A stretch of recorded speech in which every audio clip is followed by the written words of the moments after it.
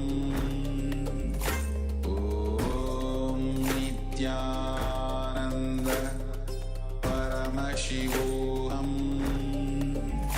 Om Nityananda Paramashivoham Om Nityananda Paramashivoham Om Nityananda Paramashivoham Om Nityananda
Paramashivoham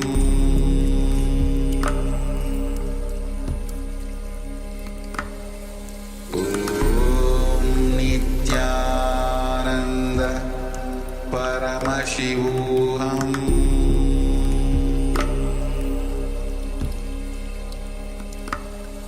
Om Nityananda Paramashivoham Paramashivoham Om Nityananda Paramashivoham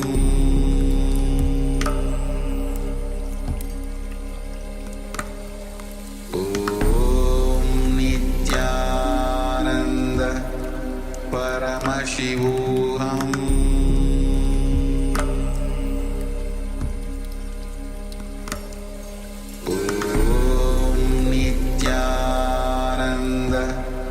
Paramashivoham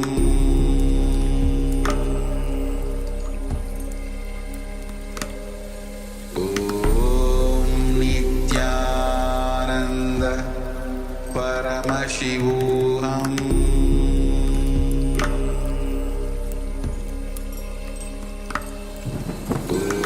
Om Nityananda Paramashivoham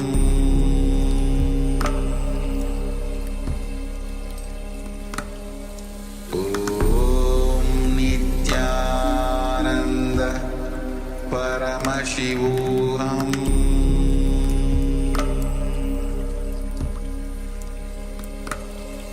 Om Nityananda Paramashivoham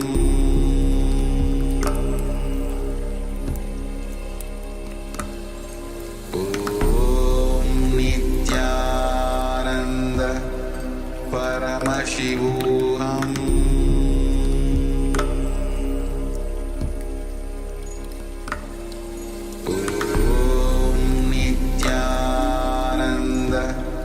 Paramashivoham Om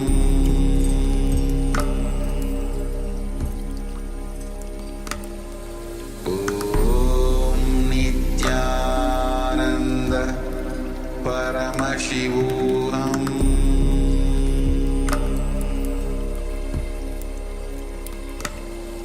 Om Nityananda Paramashivoham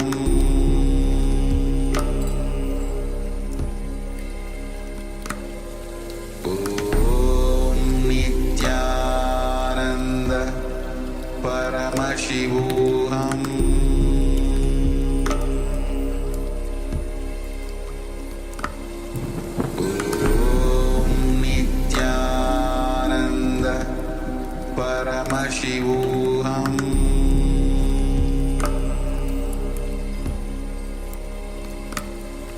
Om Nityananda Paramashivoham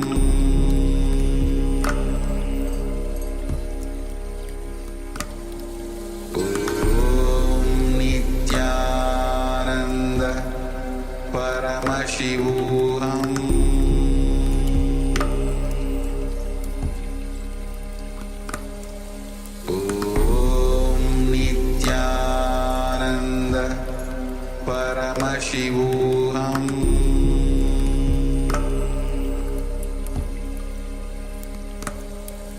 Om Nityananda Paramashivoham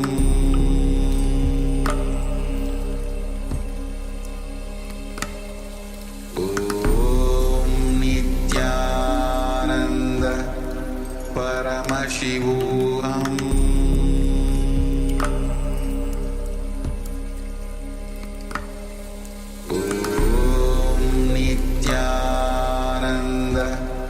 Paramashivoham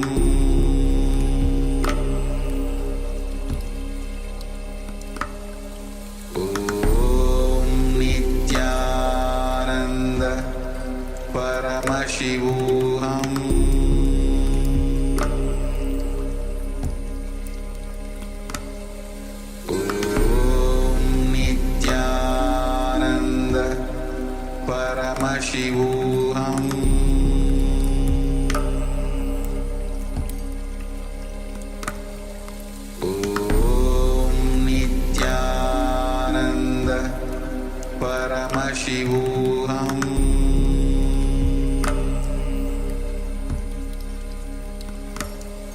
Om Nityananda Paramashivoham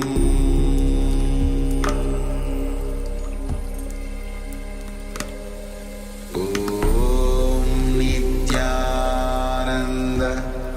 Paramashivoham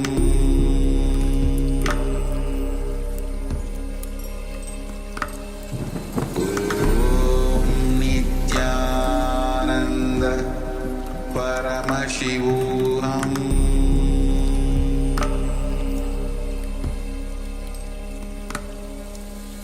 Om Nityananda Paramashivoham Om Nityananda Paramashivoham Paramashivoham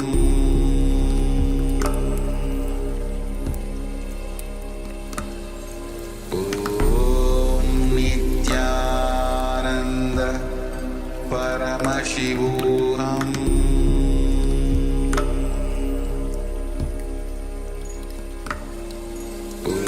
Om Nityananda Paramashivoham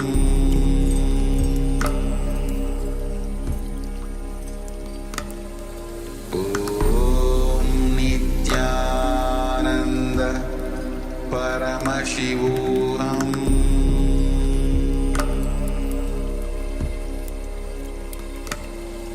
Om Nityananda Paramashivoham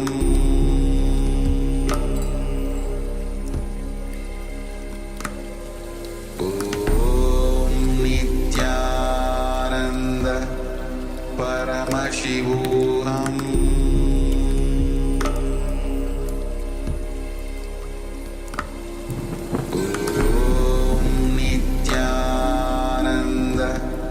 Paramashivoham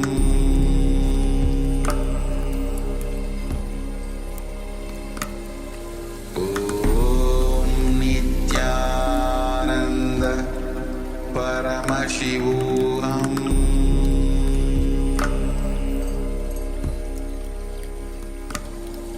Om Nityananda Paramashivoham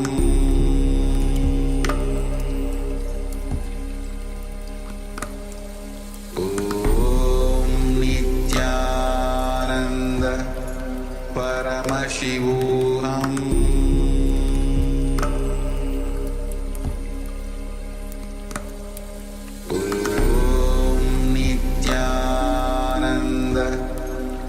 Paramashivoham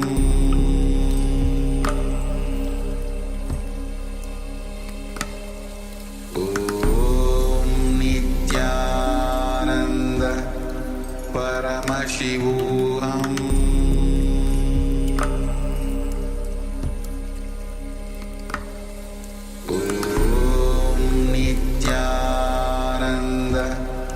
Paramashivoham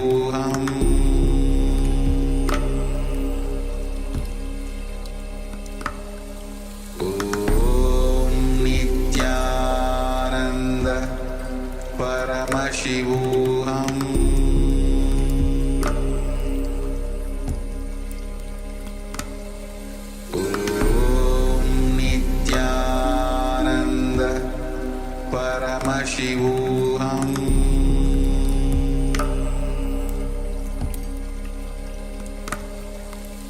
Om Nityananda Paramashivoham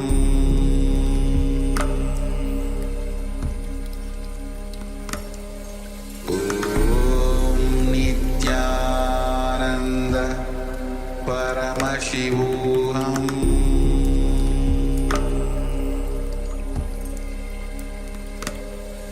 Om Nityananda Paramashivoham